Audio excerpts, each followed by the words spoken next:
Welcome, welcome, welcome. Oh, We got Mark on here, guys. I got kicked off. Back, man. Horsepower Hour, Power and Power Hour, episode 5. We got it here, guys. Eli's already in the chat. We got Andy here. Thank you guys for joining. We're doing our best to come up with some fun games and segments while we are in just this 6-week window of absolute hell as a football fan. Got very little to talk about, no scandals, no nothing, but we're gonna do our best. And Eli coming in here, giving a $10 super chat to one of our lucky channels. I don't know who it is, but it says one more month until we play some football, fellas. I'm so excited. Let's go, baby. Let's go. Yes. And before we do some intros, chop it up a little bit. Mark's gone again. That's all right. We'll add him when he comes back. But y'all be sure, smash that like, subscribe to all the channels. They're all linked in all the videos, so you never miss any of our genius content.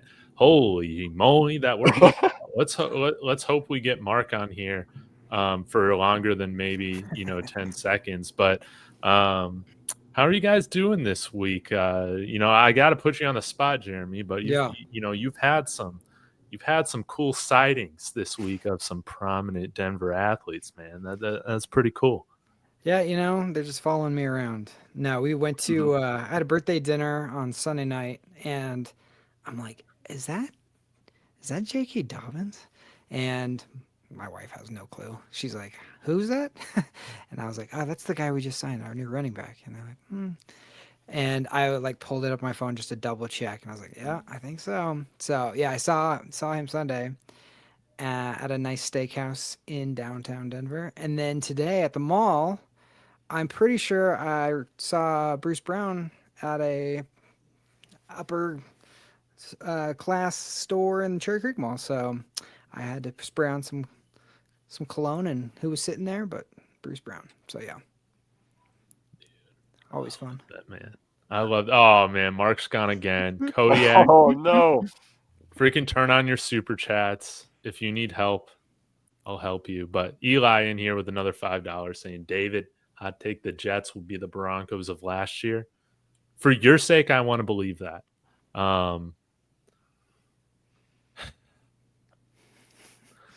You need a quarterback who can throw the ball, though, man. I don't want to be too much of a damper. But Kodiak, man, how you doing? How are you feeling? You think you're finally going to get into basketball after today's news? I mean, we'll see. I don't know. Basketball the NBA is my 4th favorite sport after football, hockey, and soccer. But, seeing what the Nuggets did, it was very, very exciting. I just hope that my Orlando Magic, after trading all they did for Desmond Bane, can just figure out a way to compete in the Eastern Conference this upcoming year. And, yeah, overall, I'm feeling pretty good. Yeah, we're a week away from the college football video game coming out, so I'm feeling pretty good about that, too. I'm bricked up over that, if you will. Dude. I love that, man. I love that. Well, I guess we can go ahead and get into it. I just texted Mark. We were going to lead with his segment, but he might need to restart his computer, or it might have just exploded. So maybe we start with Kodiak's corner, and then we get to some of the Mile High mind games and everything like that. Yeah, of course. So I put up a YouTube short today talking about why the Broncos are building a new stadium. There's been a lot of discussion around it. I made a video back in January talking about whether you like it or not, the new stadium is coming. And what do you know? The new stadium is coming based on everything we've heard. So I want to start this out with Jeremy, because I think you're the longest Broncos traditionalist, if you will, of the 4 of us. So why should the Broncos not put a dome over the new stadium or retractable roof? Why should it just be outdoors? Or if you believe otherwise, let me know too. If I was going to say why shouldn't they, just for tradition, I mean, yeah, it is nice to have a little protection for cold weather. It'd be nice to have a Super Bowl. It'd be nice to have certain events, all that. But it's Mile High, man. We play football in the snow sometimes. Whether it's 75 degrees in December or it's 0 degrees in November, who knows? That's just the way it goes, and that's football. Football's meant to be an outdoor sport, and if the Broncos are Denver's number one team, and it doesn't matter what the Nuggets do, it doesn't matter what the Avalanche do, and the Rockies are never going to do anything. But it's barrel man in the snow. That's what we are. Yeah. You know what I mean? And so if you want to make everything soft, you can do a dome, we can do whatever, but yeah, I think football is meant to be outdoors. And unfortunately, sometimes that comes back to bite you, and sometimes it creates amazing moments. So that's just the way it goes. Yeah, nice answer. I really like what you have to say. Personally, I don't know. As we go more into this discussion, I'm a little more iffy on that. Mark, any quick thoughts? I don't think it should be outside. I think it's a very stupid narrative. No one likes to freeze their ass off. I don't care what they say. If they say that, they're lying to themselves. It is 2025. Put a retractable roof, make it a full dome. Let's get a Super Bowl. Let's get all this stuff. I'm trying to talk fast because. Perfect.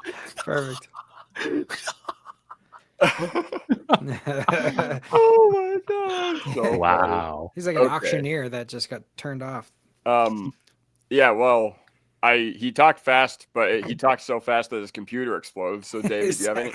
Yeah. Do you have any thoughts? I know we've talked about this before on our past live streams, but one of the OTs we did got me thinking. So, what you feeling? Yeah. Mark, if you need to take time to restart your computer, man, please, go ahead and do it. Please do it. Yeah. Here's how I feel about it. And I was talking with Gage. I said I was trying to talk fast because the thing keeps kicking me off. I think I found the culprit. I think my Mile High Mind Games, every time I pull it up, it crashes me out of StreamYard. No. And he's gone. Yeah. Well, maybe not. All right. Go ahead, David.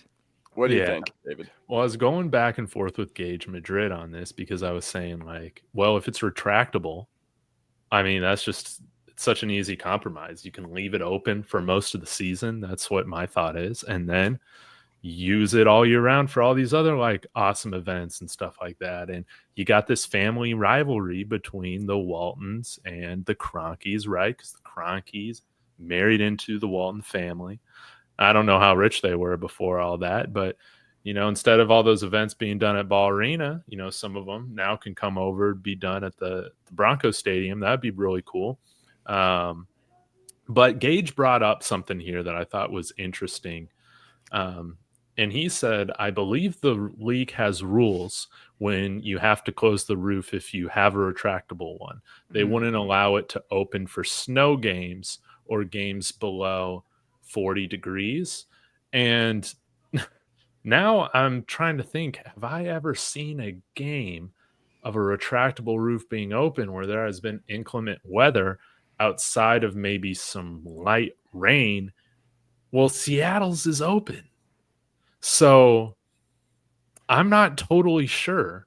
But I was trying to Google this right before the show, and I couldn't find anything yet concrete on this, on just rules. The only rule that I saw on retractable roofs is that you need to let the opposing team in the NFL know a certain amount of hours before kickoff, whether it's going to be open or closed. So the way that that's read, I feel like then you should have the option. But I'm wondering, having the richest owners in football, if we are building a new stadium, if we could probably lobby to have that rule changed. I think that would be a rule that I think would be pretty easy to get, hopefully, some other owners on board with, just having the ability to do what you want with your stadium. So that's what I would like. But if I had to choose one or the other, this might piss people off, but go with closed stadium. I'm trying to think about, hey, if we ever have to have a noodle arm quarterback, God forbid, Bo Nix is 38 years old and loses feeling in his throwing hand. I would like to have a situation where his career could be extended, such as Drew Brees.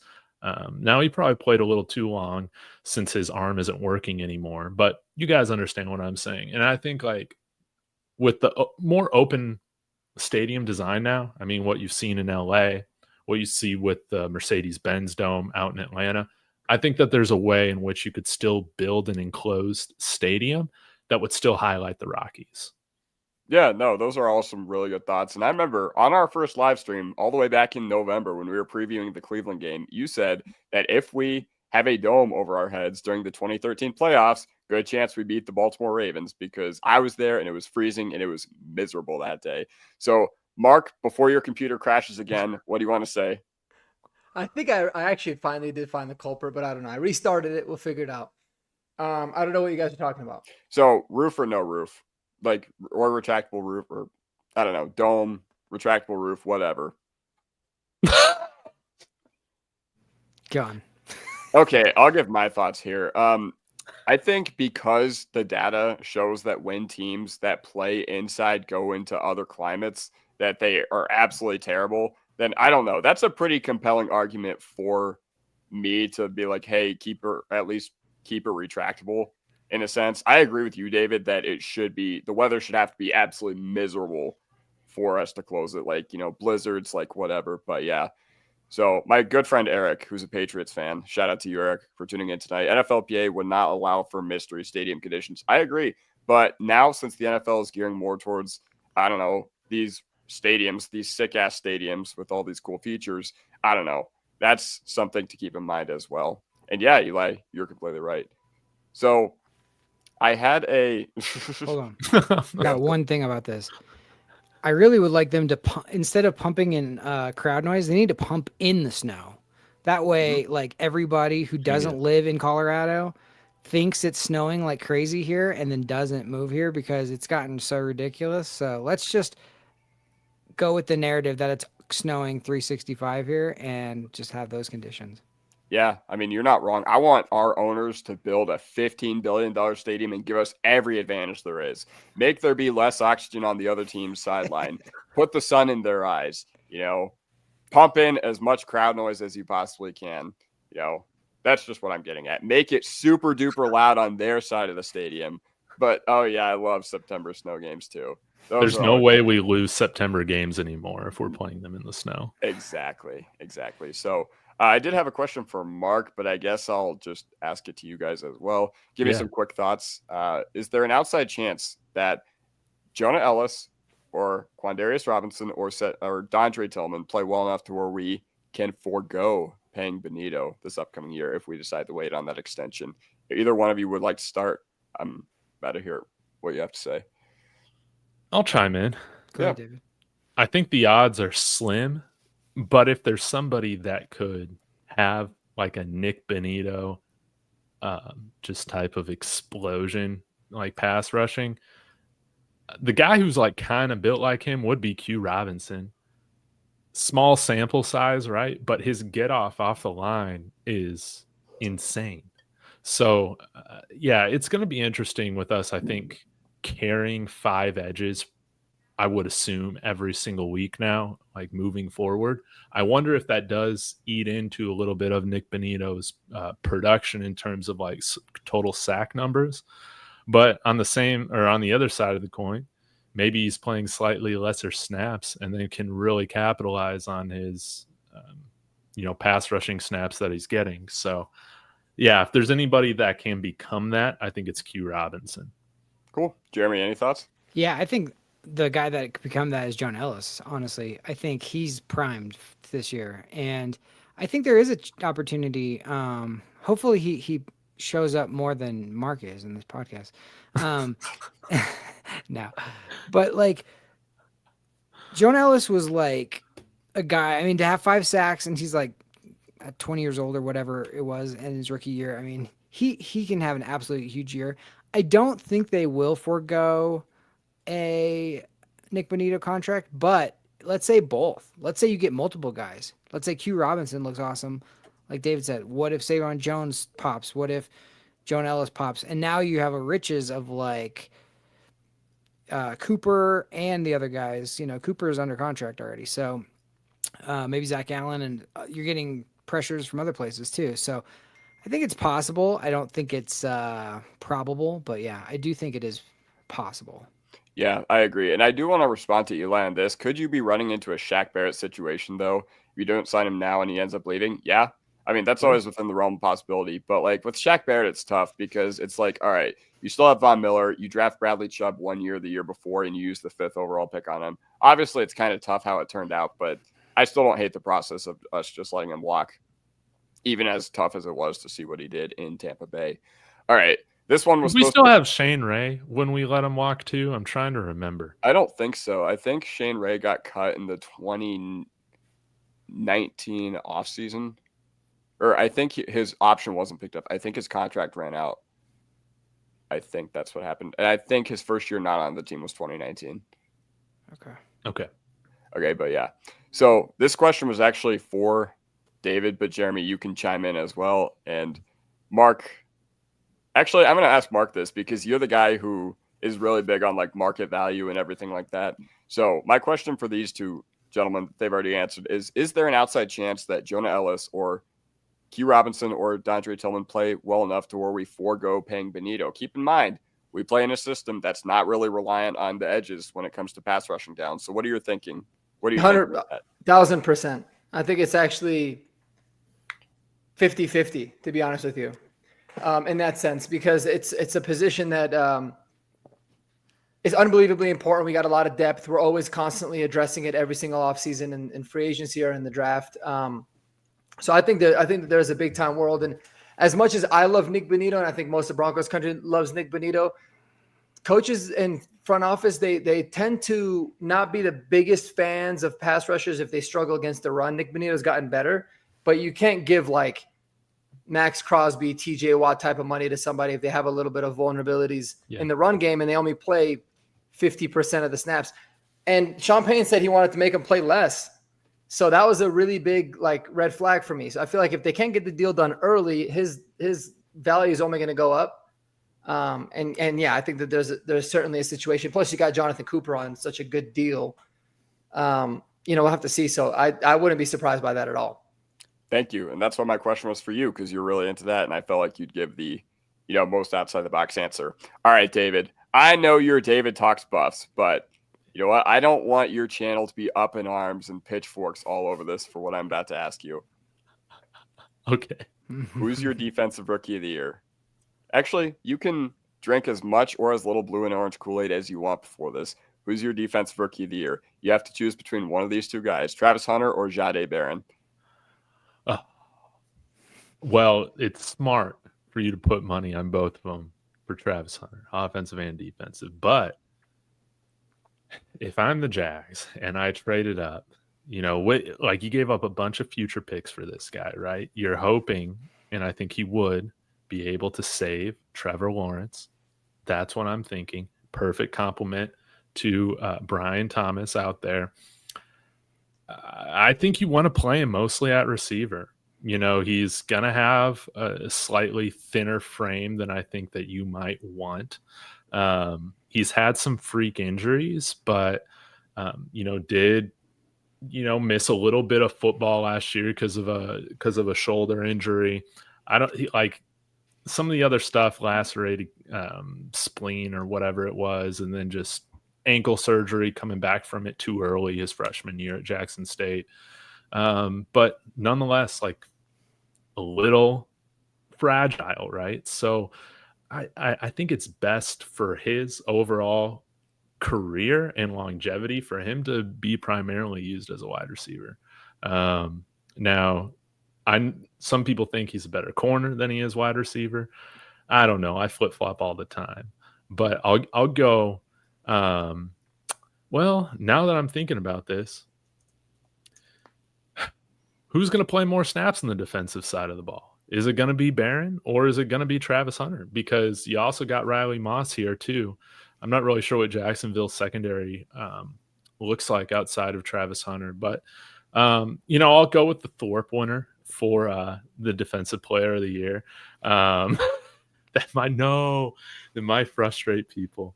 But I think primarily I think the Jags should just be throwing him the ball as much as possible. That's just kind of how I feel about it.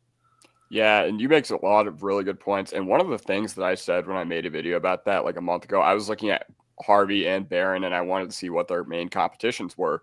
If Travis Hunter has a really good year on the offensive side of the ball, like there's just a chance that no matter how he plays on the defensive side of the ball, that people will still vote for him. So that's like the hidden cost behind him. That's the hidden cost between, betting between Abdul Carter or Jahdae Barron or, all these other really cracked rookies. Mason Graham's another favorite of the bettors as well. Jeremy, any thoughts that you have? I mean, I'm hoping it's Jahdae because he's on our team, but yeah, I mean, it's going to be really interesting to see how the Jags kind of put the snaps out for Travis Hunter because I mean, you can't do, I don't think you can do what they did in Colorado where they're just like, hey, do you want to play every snap of on both sides? It's like, I think you're going to be strategic, but then, if it's a tight game, what do you do? Like, you're not going to have one of the most talented players like in the league, like out there. So it's going to be really interesting to see.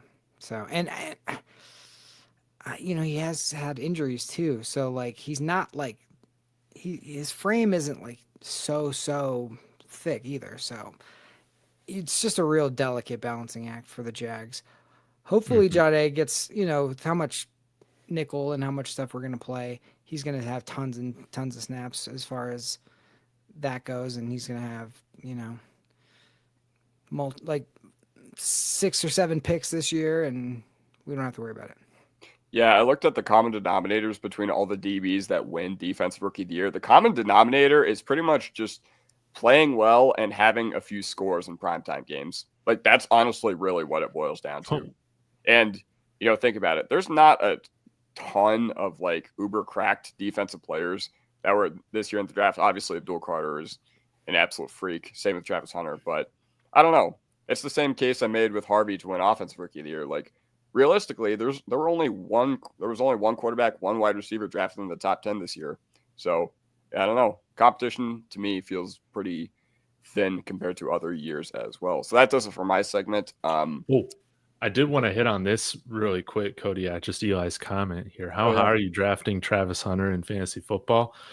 Again, I'm not the most objective person when it comes to this, but I have seen fantasy football experts, align with me on this. I had the 3rd overall pick in my dynasty rookie draft this year, and I selected him 3rd overall. So, again, I feel like he's going to primarily be used as a wide receiver.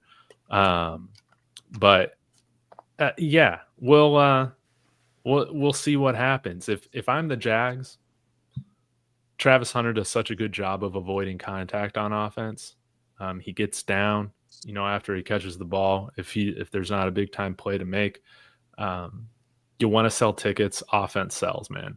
Like, but you're right, Jeremy. It's going to be a tough balancing act when coaches are literally coaching for their job every year, if not every week to some extent. And I think both sides of the ball are really going to be asking to have him out there as much as possible to begin with. Yeah, in a dynasty rookie tight end premium league, I took him at the 105, so that was a little interesting. Yeah. But Mark, welcome in. I'm going to lose it today, man. It's like the worst time this ever happened. So here's what it is. Show must go on. All right. Well, now you have the privilege of talking about why Travis Hunter or Jahdae Barron is going to win Defensive Rookie of the Year. So give me your thoughts. Oh, Travis Hunter, obviously, big possibility just because he could play, both sides. And even though, like, if he has a better year defensively, I think they'll kind of use a little bit of the offensive stuff in the voting, even though they probably shouldn't. But it's tough for a corner, man. It's tough for a corner to win Defensive Player of the Year in general. I mean, Pat Surtain was kind of, an anomaly. So I think it certainly happened. I mean, there was a lot of impactful rookies, but the difference is that, Jahdae Barron's on a really, really good defense already. So it's either going to make him a little overshadowed or it's going to present him with a lot of opportunities to make big time plays. So I think that I would say that there might even be a better shot that, he could potentially win it over Travis Hunter, just because if you're splitting up your time between both offense and defense, it could be a little bit, tough to be phenomenal in both. So it's going to be interesting. But if Travis is a full-time corner, he's got a really, really good chance at it. I mean, he's that good, but they need the juice on offense too. So I don't know. Yeah. I'm sorry for extending this, but I just need to bring this up to prove my point, man. This is reception perception right here. Okay. Dude, This guy wins every single route imaginable, man. He's like Justin Jefferson. That's how I feel about him, man. So, again, you get a great corner, but I think you're going to get a really great route runner that can run everything, man. Throwing the ball. And it won't matter anyways because Q Robinson's going to get 10 sacks, so he'll win it anyway. Dude, let's go. What we need. Anyways. All right, well, thank you, fellas. That was a absolute heater, and thank you for having me host. Absolutely, man. Good job. What a way to start. Sorry for messing up your segment, bro. Maybe there's actually maybe there's a better thing for everybody else. They don't have to worry about listening to me talk the whole time. So that's cool. Never. Mark, I see you just sent me I sent the screenshot of it. Yeah, what I'm going to do is, so at least everyone, if you wanted to play the game, at least everyone can get a visual of what it'll look like, and then I'll pull up the questions and everything on my end and kind of keep score, if that makes sense. Sorry, we have to kind of rig it like that, but that's the only way I could make it work. Oh, dude, you're good. Give me a second to pull this up, and then we can get started with the Mile High Mind Games. Why don't you explain, as I'm pulling this up, what this is, what we're going to be doing? Yeah, so I'm doing kind of a little play on Jeopardy. Obviously, it's kind of the Broncos version of Jeopardy. We got 5 categories, 5 questions in each category from $100 to $500. Obviously, the 500 ones are going to be a little bit more difficult, and the cheaper ones are going to be easier. And I was going to go around the room and ask you guys which section do you want, and then at the end we're just going to tally up the scores and see who ends up winning it.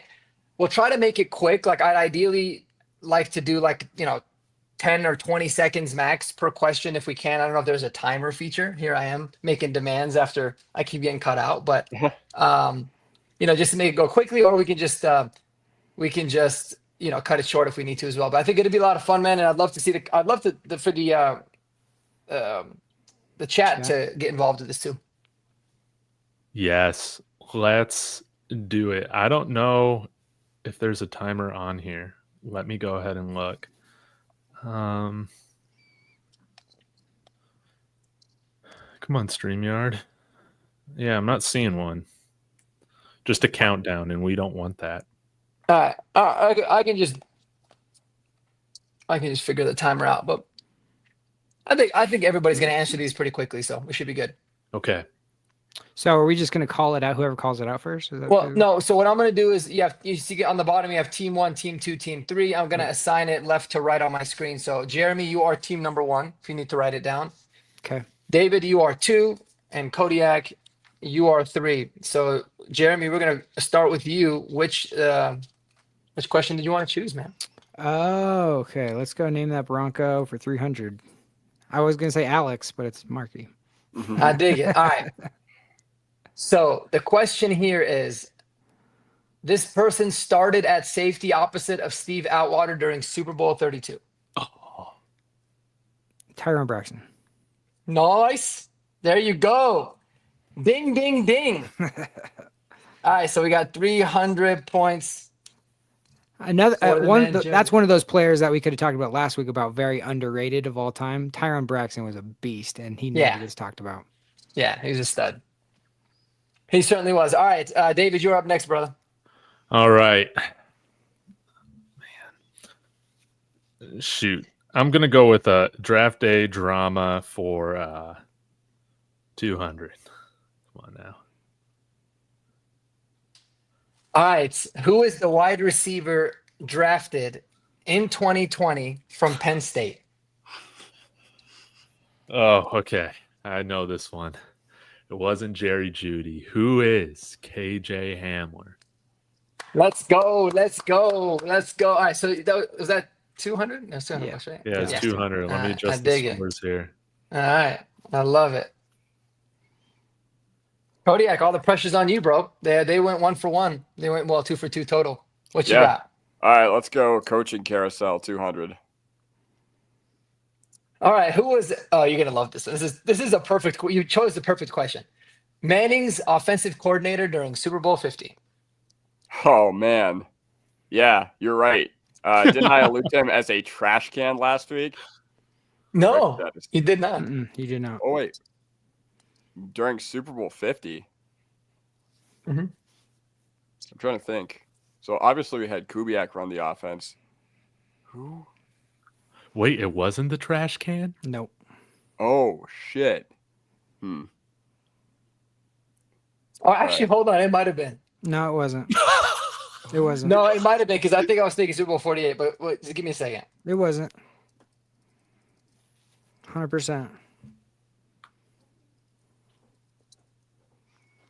I just want to make sure I get this right. Oh no, it was a trash can. Yeah. It was? Sorry. Yeah, it He was was Rick the Dennis. quarterback? Yeah, coach? I figured. All right. Then who Yeah. who is the passing game coordinator? Who is Rick Dennison? Nice. Yeah, sorry, my bad. I remember when I made the question, I meant for it to be Super Bowl 48, and I think I wrote it down incorrectly because there's another Super Bowl 50 question. Anyways, Adam Gase?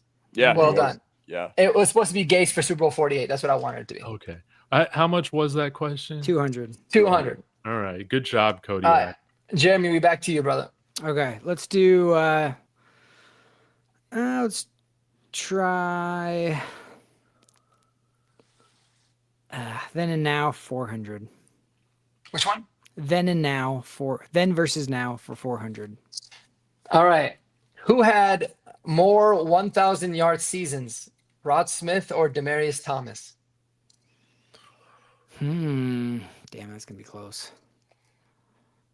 I'll go Rod. That is incorrect. Rest in peace to DT. Yeah, DT. I mean, I knew Didn't it he would only be- have like maybe 2 seasons where he didn't have 1,000 yards? I think so.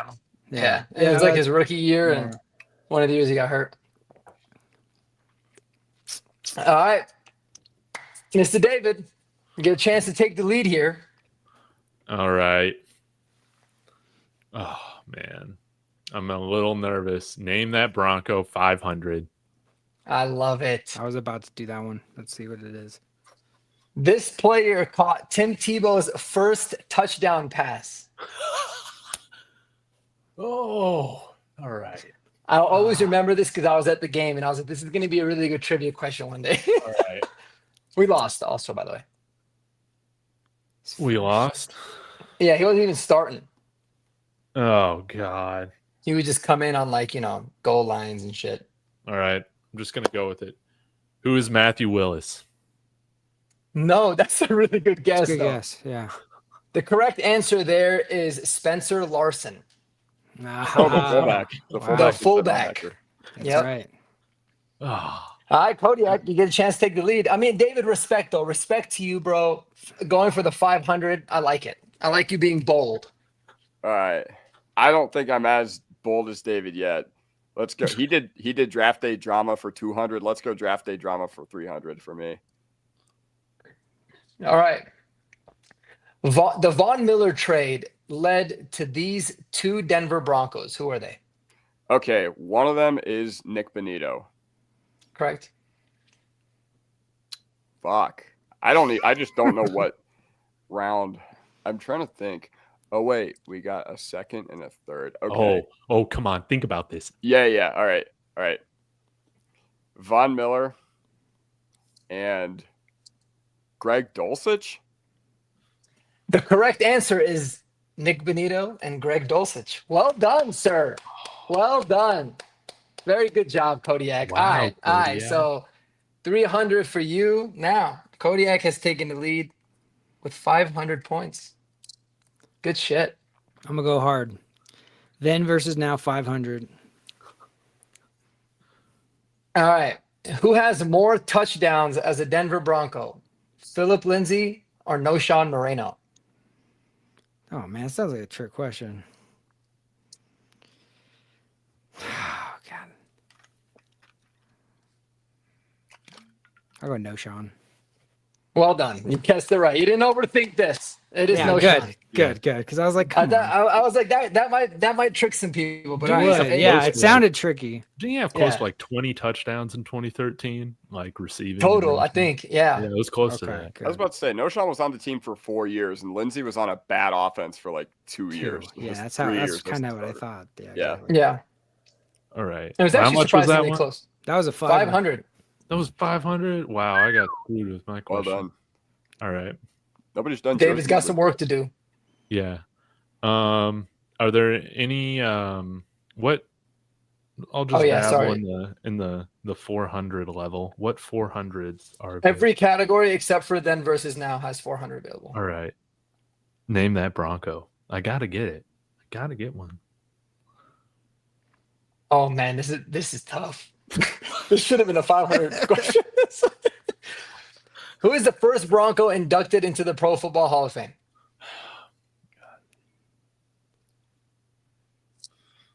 I don't think Frank Tripucka is in the Hall of Fame. Nope. And Carl Mecklenburg was late.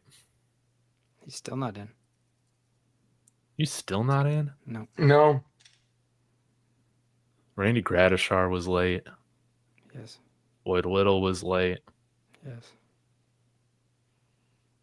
Okay, question. Is this like a clarifying question? They played the majority of their career with the Broncos? I don't think so. Okay, then it's Gary Zimmerman. Nah. No, it's not. Yeah. It's got to be someone from like the 70s or 60s or something. It's Willie Brown. Yeah. David, you have the same. That's tough. That's why when you said it was tough, I was like, well, the majority of the Bronco guy would be Elway because he was the first true Bronco. But Willie Brown, that's like a generated name, man. I didn't even know this guy played for the Broncos. I don't even know who Willie Brown is. He did in the 1960s. It's kind of a BS question because he played his first 5 years with Denver, I think, or 4 years. Okay. And then he ended up playing the rest of his career with the Raiders and I got was gonna say he's a Raider, yeah. and put in, I think, like after he died. So he was technically like, and that was like in 1984 he was put in. So that's kind of the technicalities of it. But I know it was a little bit of an annoying question. I'm sorry. Some of these I kind of was like, I wish I took him out. You're just having bad luck today with the picking of the questions too. Right. My bad. It's okay. It's okay. All right. Continue on, Kodiak. All right. Nobody's done jersey numbers yet, I think. No. So, yeah, no. So I'm going to go jersey numbers 300. It's wide open. I love it. All right. DJ Williams wore 2 numbers during his time in Denver. What were they? He wore 2? He wore 2? Okay. I know one of them is 55. Mm-hmm. And then. Oh. No. Yes. It was his rookie year, right? I believe so, yeah. Yeah. David's always like, hold on, let me ask 4 questions around your question. Yeah, exactly. Let me get clarification on it. Yeah. Yeah, I was about to say David's guy. He belongs in the Pro Football Hall, or no, not the Hall of Fame, the Broncos Ring of Fame. Yes. That's right. Okay, this is shit. your guy, David. Yeah. Obviously, he was an inside linebacker, so like he's got to be somewhere in the 50s. So I'm just gonna go with 51. No. Close. It was What is it, 52 David? because of Yep. Ian Gold. When he signed, he changed his number. Okay. Yeah. I remember that. Ian Gold. Well done. That is that. You know what? Should we give David bonus No. points for not only knowing that but knowing No. the reason? Honestly, yeah, low key. Like he gets we 1 should put bonus him. point. No, We should give him like 150. We should give him like half. Yeah, you just give me 50 points. All right, deal. All right. 50 points for David. Yeah, You're come at on, 250 now. We need you in the Ring of Fame, baby. All right, Jeremy, we back to you. All right. Then versus now, 400. That one was already taken. Oh, was it? Yeah. I thought you said they were all. Oh, okay. I think I took it, didn't I? I did Yeah. 500, 400, and 300. Is that right? No, What's- so 1, 2, and 3 are available still. Oh, let's do 3. All right. Who has more Pro Bowls as a Denver Bronco? Brandon Marshall or Cortland Sutton? Oh, geez. Brandon Marshall. Correct. All right. Correct. You know, I realized actually very strategic, very, very strategic of Jeremy tonight going with the 50-50 questions. Exactly. I like that. Exactly. He's Yes, smart. He's got like, I'm on to going that. to he's just going to rock that entire Exactly. column. I like that. All right. David, it's your turn, brother. All right, let me change the score here. I think I'm keeping track good. Jeremy's starting to destroy us. It's all Okay. strategy. No, Jeremy got the 300. So he should be at 1,100. Yeah. Oh, okay. My bad. Yeah, I gave him 1,200. Yeah, that was terrible. Okay. Broncos then and now for 500. I already took that one. You already took that. It was no Sean and The 500s are draft day drama, coach carousel, and jersey numbers. Okay, jersey numbers 500. I'm feeling good about this. Ooh, Are you? it's got to be I tough. mean, I knew about the Ian Gold, DJ Williams. I think you're going to be good. Who wore, like, so as a prominent player, it's not going to be like preseason, right? Who wore the number 15 before Tim Tebow? Oh, really? This is my question? Uh-huh. Is Brandon Marshall. Let's go, baby. That's what I was Good about to timing, just say. man. I like it. Oh, man. I wanted like you it. to get that. I 750 led him for into David. that. Great. Thank you. Yeah, I thought that was a trick question. No, well done. All right, we're back in it. We're back. I in didn't it. think a lot of people would think about Brandon Marshall, but there was just a Brandon Marshall question, so I Yeah. think it helped with kind of keeping him top of mind a little bit. Yeah, You still probably definitely still would have did. gotten it, but Definitely. all right. Alex, go ahead, brother. All right. Well, I'm going to follow up with another 500. Let's go draft day drama. That's what I was about to take if you didn't. All right. This Denver Broncos all-time leading scorer was drafted in the 3rd round.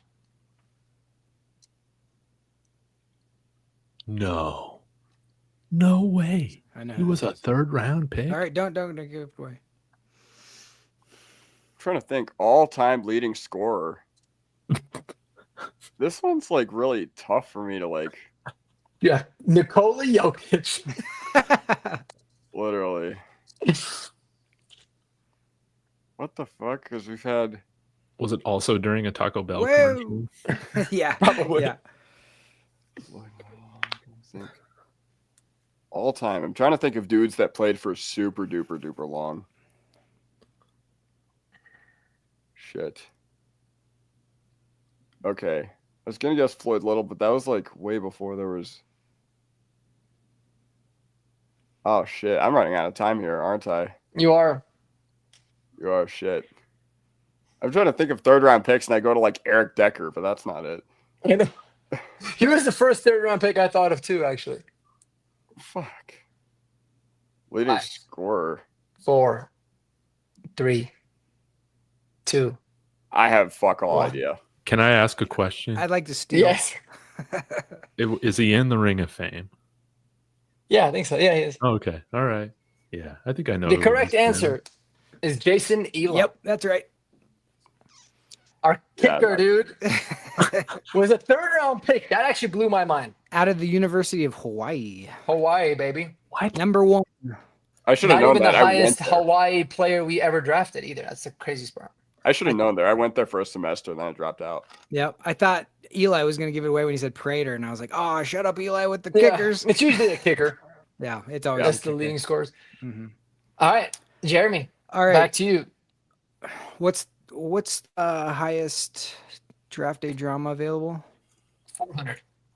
All right, do that. 400. This was the first player drafted in the Josh McDaniels era. Demarius Thomas. Incorrect. We had multiples that year? No, it was 2009. Oh, is that we the had 2 second? first-round picks actually both years? Well, he did Demarius and then Tebow, but that wasn't his. That wasn't the first year. The that was first, second year, one sir? was No Sean Moreno and Robert Ayers. No Sean was the Oh, correct answer. Okay, my Robert bad. I thought Ayers. he brought in Tebow like right away. No, No. 1 year, but it's good for the rest of y'all because now you gave him a shot. So Oh yeah, he's at 1,100. I got to change his score anyways. Jeremy's at 1,100. Yeah, Yeah. it should be 1,100, 750, and 500. Yeah, we were still trying to make Kyle Orton franchise quarterback. We're still that trying to first make Kyle Orton a thing. year. Yeah. Okay. Yeah. Old Captain Neckbeard. And Brady Quinn and Chris Sims. That's right. That's right. You guys remember Bradley Van Pelt? Loved Bradley Van Pelt. Dude, he never got a real shot. He never did.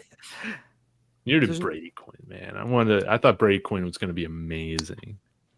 Good looking, dude. Sucked ass at quarterback, though. Yeah, Yeah. yeah, dude. great jawline. Great jawline. Like Tom Brady wishes he had that jawline. Yeah. Who is the better? I guess it's Mark Sanchez. I was gonna say who's the better quarterback, Mark Sanchez or Brady Quinn? If you can combine both college and pro. Mark Sanchez. Sanchez, the AFC Championship does it, even though he was carried to it. He did have the butt fumble, though. That was rough. Yeah, that was not good. That's not what you want from your quarterback. No, that's not what you want as your That's number like the one one time where not playing ever is a better alternative than playing and doing the butt fumble. Yeah, Yep. exactly. All right. My So, turn. David, you're up next, bro. All Are you right. going to make a late comeback here? Yeah. What 500s are available? Just the coach carousel. Oh, all right. If I get an old one, No, I'm just gonna- I tried to keep them, um, except for Red Miller. the Willie Brown one. I tried to keep them all very recent. All right. We're going with the coach carousel for 500. All right. I guess it's kind of recent. It is. So, what is the number of head coaches that the Broncos have had in their history? And that is including interim. So, Sean Payton is number what in Broncos history?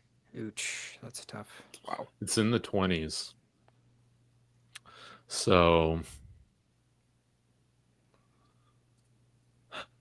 I don't think it's a prime number. I ain't gonna lie, It's I in the forgot what 20s, the hell it's the not a prime number is. Divisible by something, or I don't forgot what it was. Yes. It's divisible by Nothing. Yeah. It's divisible by itself. Only Yeah, one, yeah. right. So he's not the 25th, but he's around there. I think I'm gonna go with 23. Sean Payton is the 20th coach in Oh, Broncos wow. history. I'm surprised I done, haven't though. heard that more often. Yeah, wow. I know. I think it's because after that awful run that we had, they just stopped. They're like, Yeah, they're just like, don't bring we're this gonna up. fucking stop that. Yeah. Oh, all right. Well, I know you got some tough ones, but that was those are two 500 questions. You got to go for Yeah. the tough ones, yeah. That was a great question. Kodiak. All right, them versus now 200 still up there, right? Yes, All right, I got to claw my way back somehow. I like it. All right. Which player has more defensive touchdowns as a Denver Bronco? Aqib Talib or Champ Bailey? Aqib Talib was a pick six master, and I feel like this is something that, like, you think about Bailey, and he played for so long with us, so I feel like this is kind of deceptive. I'm going to go Aqib.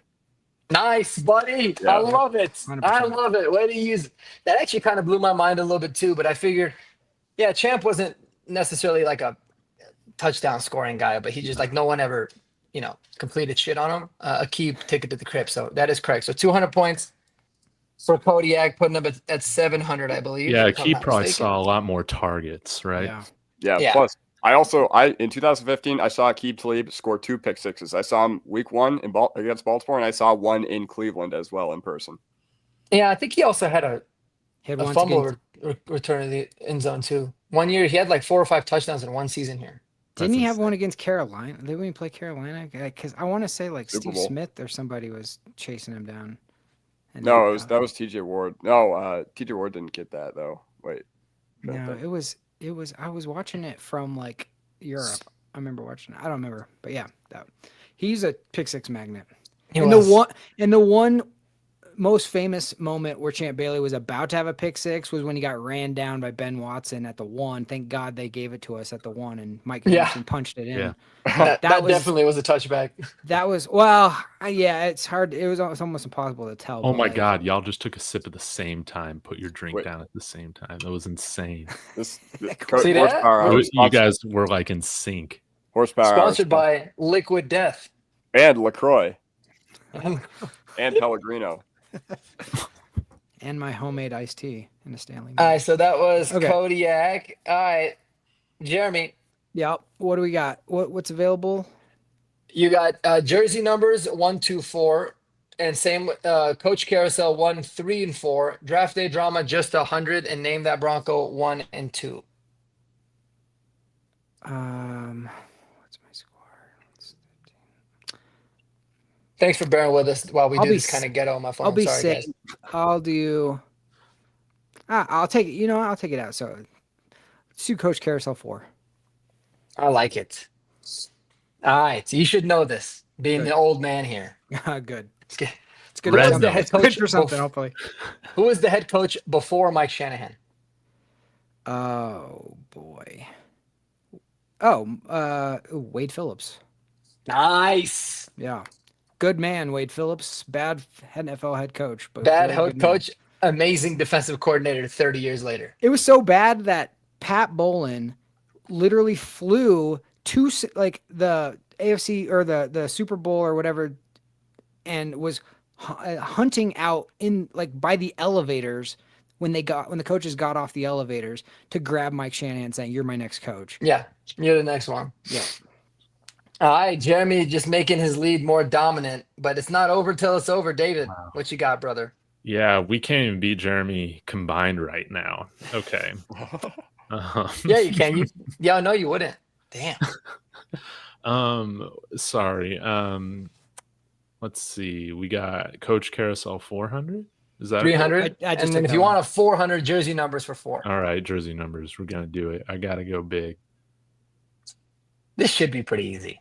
What number did Marvin Mims wear before permanently switching to number 19? You know, if I was not looking for Marvin Mims photos for this thumbnail, I would have gotten this That absolutely. is actually really incorrect. funny, dude. You got 2 layups because Yeah, I told you to look for Marvin Mims, right? You Yes, did. And the funny thing about that is I don't know why I always see him wearing that. He never even played a regular season game in it. They always show that number. It's so funny. No, What number I is no. it? love the pic of him wearing that number and flexing. I love that one. Yeah. I'll always remember Wes Welker, right? 83. Mm-hmm. There you go. All right. Dude, I did it. Thanks You for the did it, love. brother. There you Thanks go. for the David assist, is Cody. climbing Yeah. up the ranks, That 1150. was a 400. Yeah. All right. I just did the Coach Carousel 400, didn't I? No, it's jersey numbers. Oh, that was jersey numbers. Yeah. my bad. Yep. Yeah, Kodiak. Kodiak. I'll give you a little assist out of that one. So you Hey, can you have gave me 50 one. points now. We got to beat Jeremy somehow, even if it requires cheating. Yeah. No. There we go. I feel like this is game night at my house. Everybody gangs up on me. Right. All right. Kodiak, what you getting? All right, there's Coach Carousel 300. Maybe I'll be good at that. Okay. Which Broncos head coach, not including interims, has the highest winning percentage of 71.9% winning his games? Ooh, I bet I know this. Not Sean Payton. Not. We were pretty fucking good with Mike Shanahan. So, yeah, I think I got to guess Mike Shanahan. The correct answer is John Fox. Wow. You know what? That makes sense. Does make sense. And I was thinking it might be Kubiak because we did well, but yeah. John Yeah. Fox. Well, you got to remember too, like the after the Kubiak year, we went 9-7. Yeah. The second. But I year. mean, dude, John Fox, they had like 13-3, 14-2 every season under Peyton. They just couldn't That's win right. it. Yeah, I was about to say But John I Fox was a little surprised by it too. I'm not gonna lie. 2011, 8-8, 2012, 13-3, 2013, 13-3, 2014, 12-4, right? So yeah, Yeah. that makes sense. Yeah, that makes sense. All right, we got some layups. So I think Dave is probably gonna. Jeremy's probably gonna run with it. But if you don't get this right, everyone has a chance. Otherwise, we can just speed through them. So Okay. go ahead. Jeremy. What's left over? Anything? 100 and 200 and both What? name that Bronco and jersey numbers, and then everything else just 100. Wait, Kodiak, how much was yours that you just got? Wait, who was Oh no, it? I got He it didn't wrong, get it. bro. Yeah, you got it wrong. Oh, okay, never mind. I'll do name that Bronco too. Who is the first 1,000-yard rusher after Terrell Davis? There's That's a really good question, actually. Because it could so be many of like bang, bang, bang right in a row. yeah, but a bunch of no-namers. But I know who it is. I have a feeling I know who it is. You know who it is. For the sake What? of competition, I'm going to give you 10 seconds, and then David can steal. 10, 9, I'll Eight. say Landis Gary. 7. God damn, he's on Yeah, fire that's- today. Yes, that is correct. That is the correct answer. Well, it's Nice. like Landis Gary, Tatum Bell, Mike Anderson, Ruben Drones, Clinton Yeah. Portis, Clinton Portis, Mike Bell is a bunch of people. Mike Bell. that's Ruben, right. yeah, Ruben Drones. Yeah, And that was for Peyton 400? Hillis. that was 2. That was for 2. Okay. All right, so we're gonna rapid fire go through these. I'm just gonna pick the next person and read it assign off, him, right? So, assign him. David, who is the only player to wear the number 24 after Champ Bailey retired? Oh. It's going to be such a slap in the face. After Champ Bailey retired? He called him and asked him for permission. And he was dog balls. Disrespectful. Oh. Surprised he's not in jail. What? His nickname was after a famous game. Arcade game. What? Oh, Where you're- wow. Yep, that's right. Wow, it was Pac-Man Jones. Pac-Man Jones is the correct answer. Wow. All right. You gave it to me, though. Yeah. It's all good. I mean, it's game's Jeremy over, so I'm won. going through it quick. All right. Kodiak, more passing yards in their Broncos career. Jake Plummer or Kyle Orton?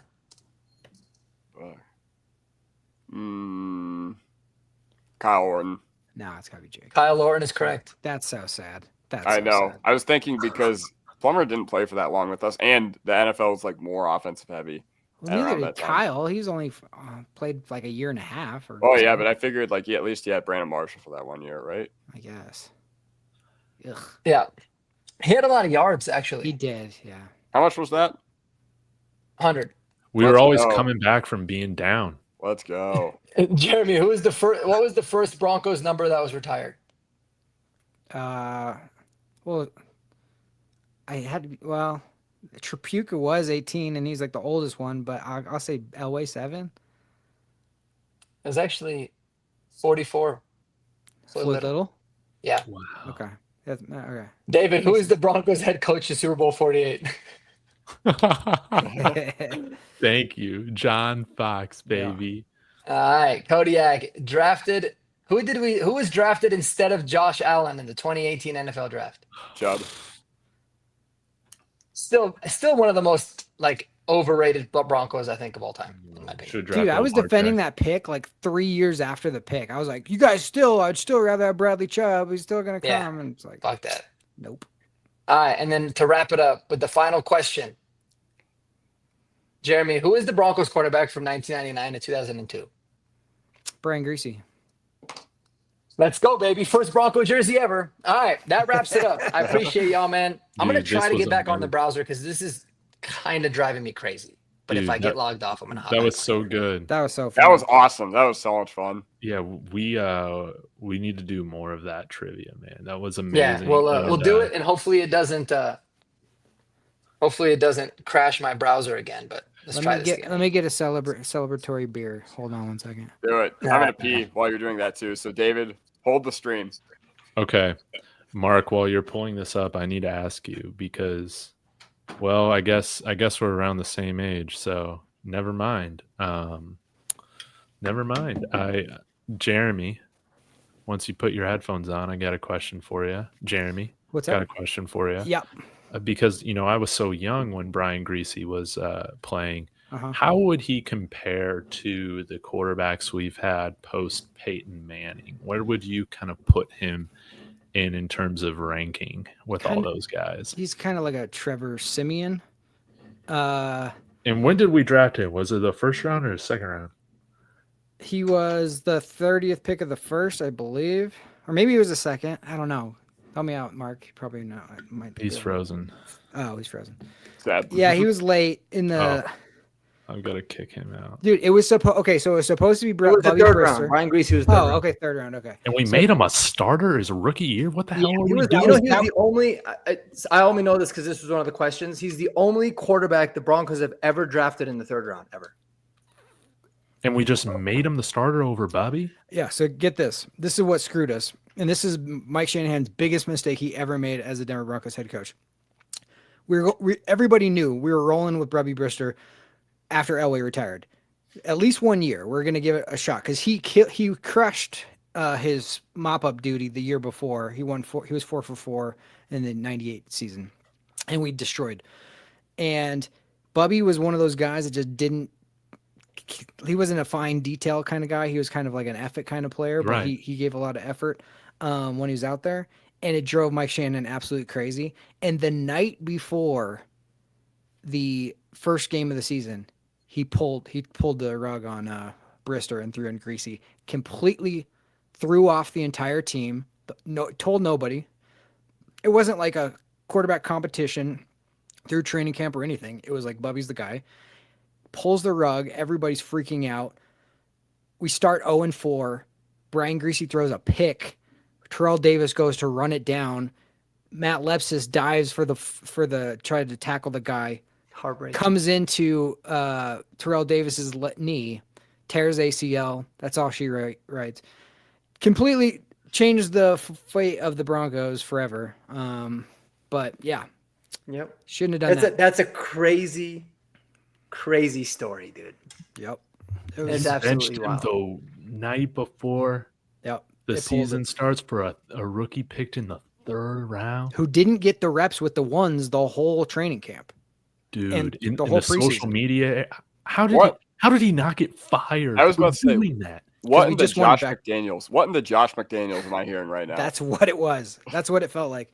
And so then when we started 0-4, there was a leaked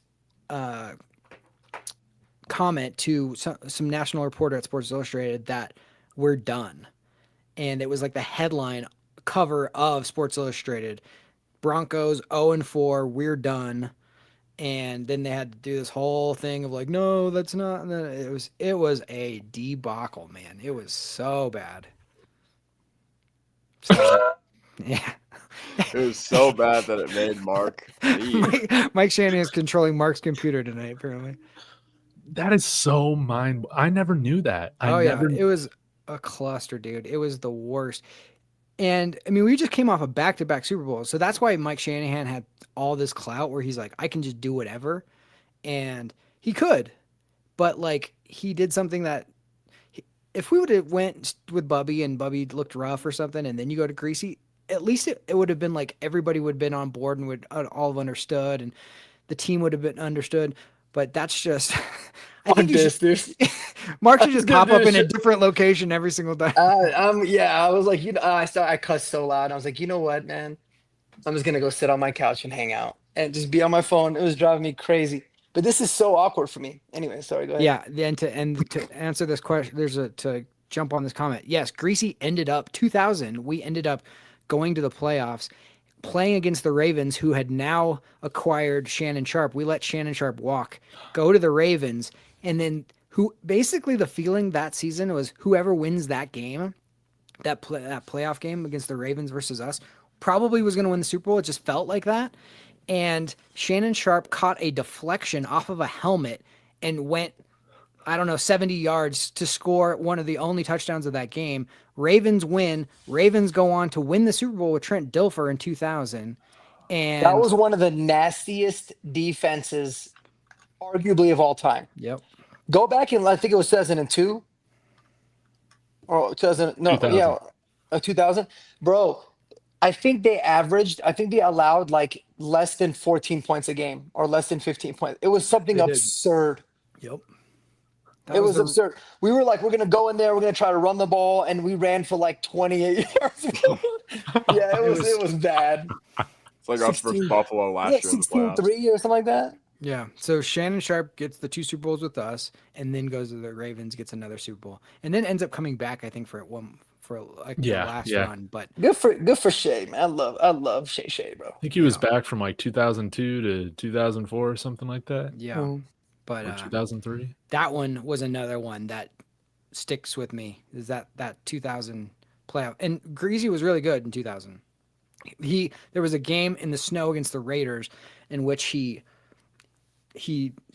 sprained the AC joint in his shoulder and he could barely lift his arm, and he led a 2-minute drive, field goal winning drive in the snow against the Raiders on Monday Night Football to win that game. And everyone's like, oh, he might be the dude because he's tough. But I say he's similar to Simeon just because he had a lot of smarts about him, but he did not have a big arm at all. And he didn't have really any sort of like mobility that much either. So he was limited. he was one of those guys that Shanahan goes, I can make anybody into a star. And because Joe Montana didn't have this and that and the other, but that's where he compared him to that, which was like a death knell. But he ended up being serviceable, but not great. He ended up really getting in his head.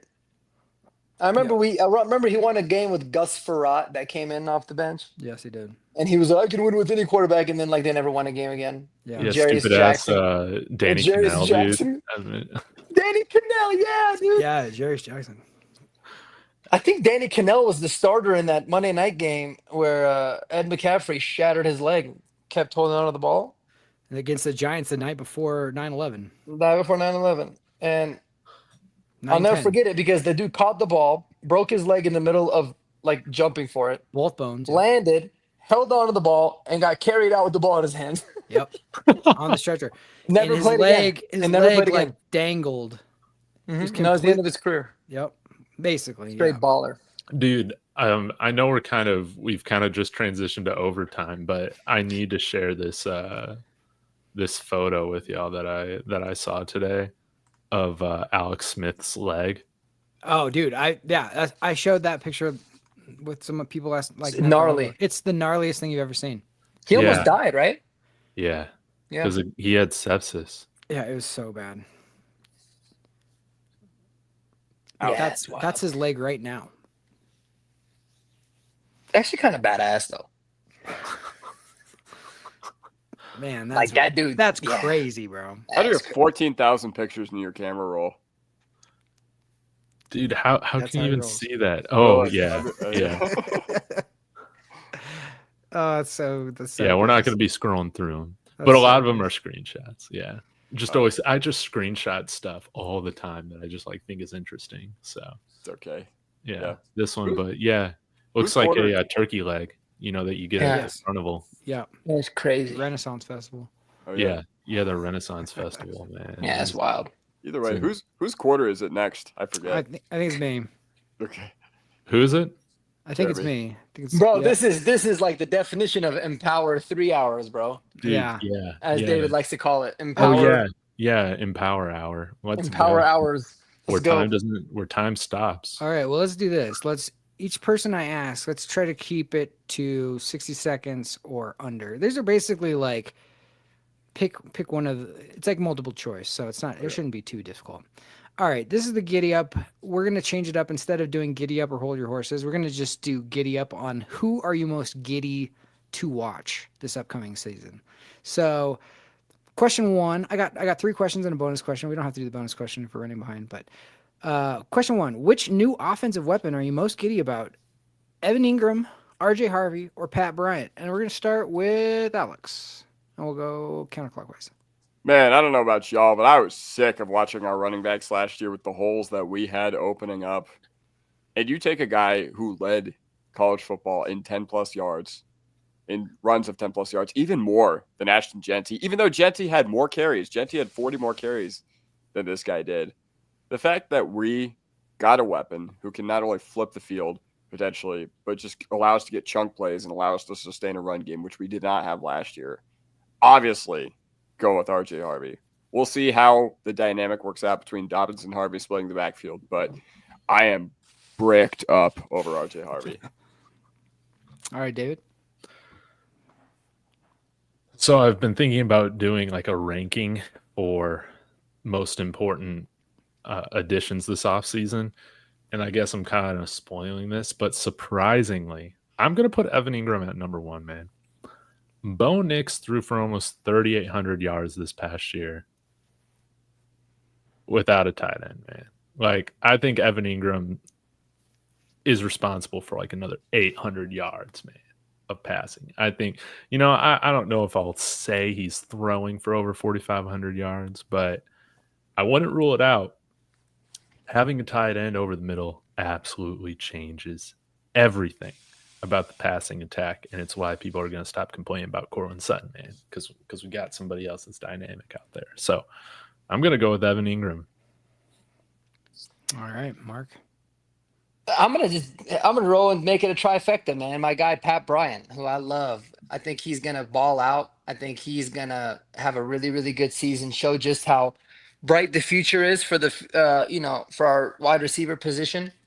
And I think he's going to make a lot of people okay with the idea of Cortland Sutton maybe spending his last year here in Denver or not much longer, because he's going to be that good. I feel like he's still a little bit of a different player than Court, but I can't wait to watch my guy Pat. But I mean, I'm excited for all of them, bro. I think I'm so pumped for Evan Ingram. Evan Ingram is so good in Madden too, by the way. Damn. You know who else is good in Madden? Actually, like, I don't know why. Freaking Troy Franklin catches everything in Madden, so they don't get everything all that right. But I will say I'm certainly excited about Pat Bryant. I still don't think he's being talked about, but that's just because there's so much hype around the team. I think he's gonna be a great fit, so I can't wait. Yeah, I don't think there's any. Yeah, you could literally pick all these questions I was thinking about. Literally, I could have just assigned why is this guy, why is this guy, why is this guy? Because I'm just excited about all of them. I couldn't decide myself. Yeah, all right. That's why I just went with Bryant. Like, yeah, they had two. The first two answers were different. I'm like, let's just talk about all three because you're absolutely right. All right, let's do that. Let's do the same thing for question 2. You guys get to basically draft your guy. We'll do David first on this one, then Mark. Which new defensive weapon, are you most giddy about? Dre Greenlaw, Talanoa Hufanga, or Giade Barron? All right. Let me save this and then I can talk. Who am I most excited about?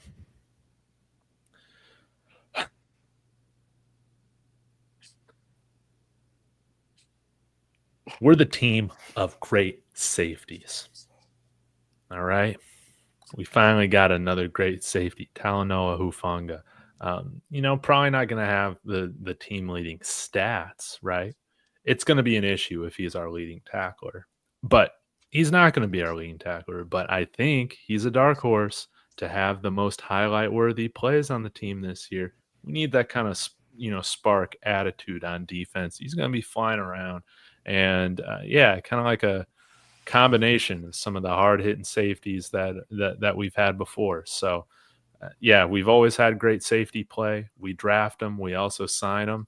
And Hufanga is going to fall right in line with our tradition of having elite safety play. Perfect.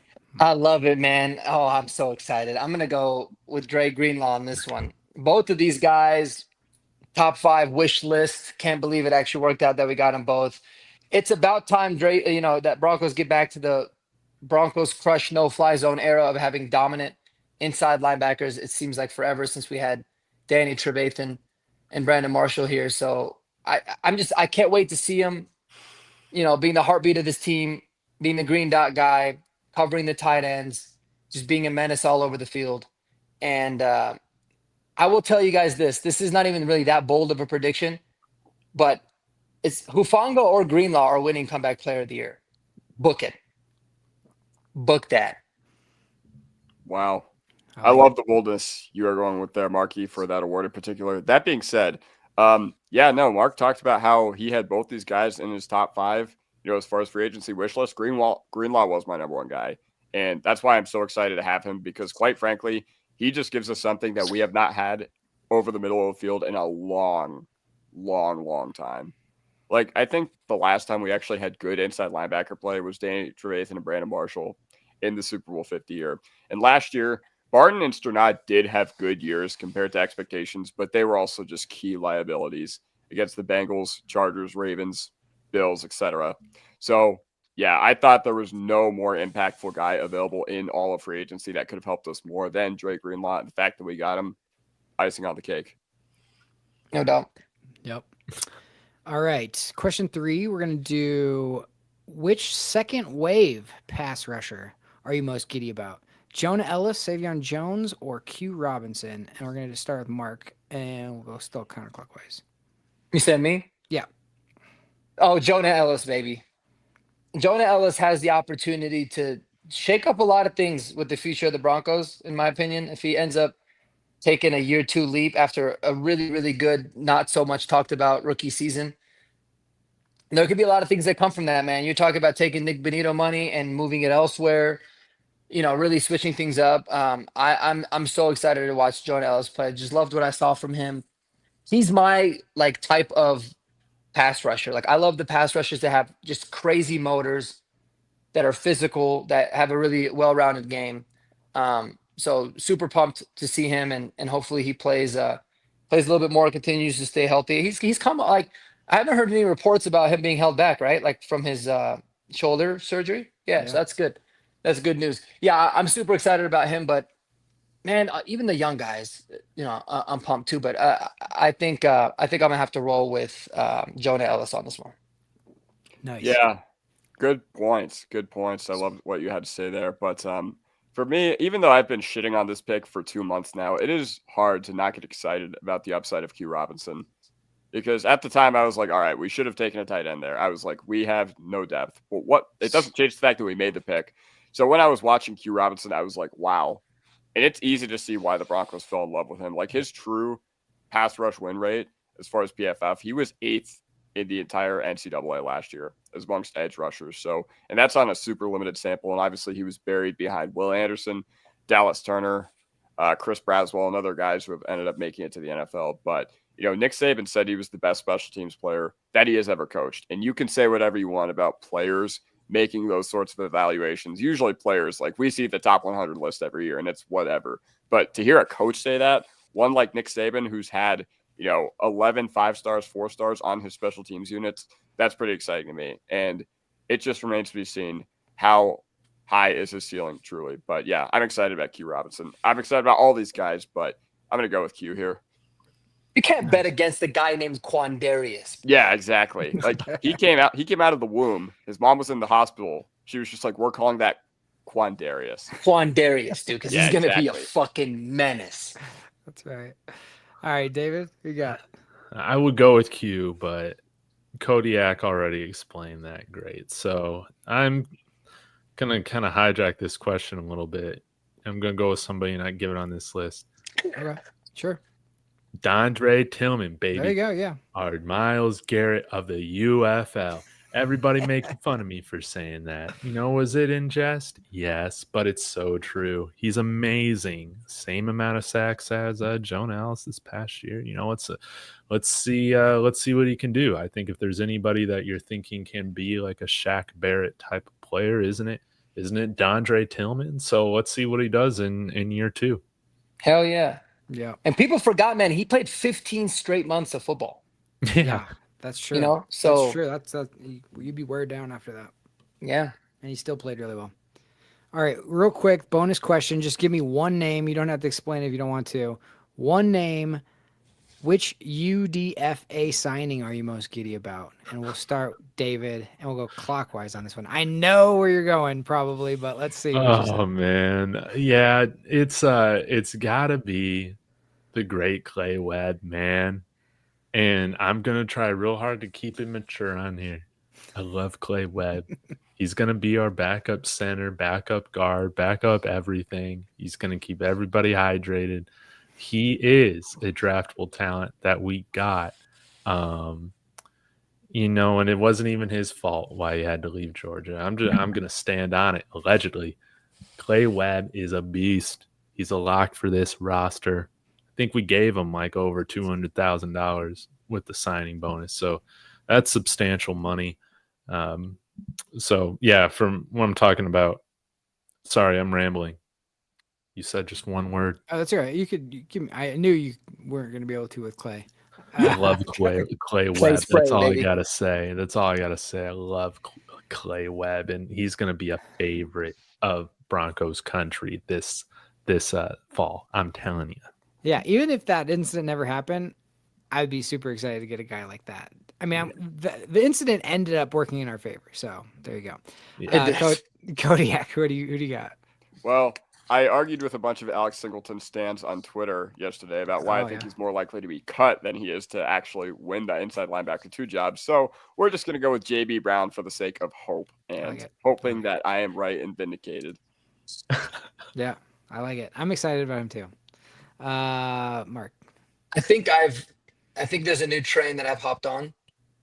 I hopped on it about 5 minutes ago. Before you answer this question, I was just like, what, your computer was rebooting? No, I was like, oh shit, I forgot about this guy. There's an undrafted free agent that we got pretty late that I think is going to make this team, and he's going to make some noise, specifically in the tight end room, and that is Caden Prescorn, baby. Oh, yeah. The tight end from Ole Miss.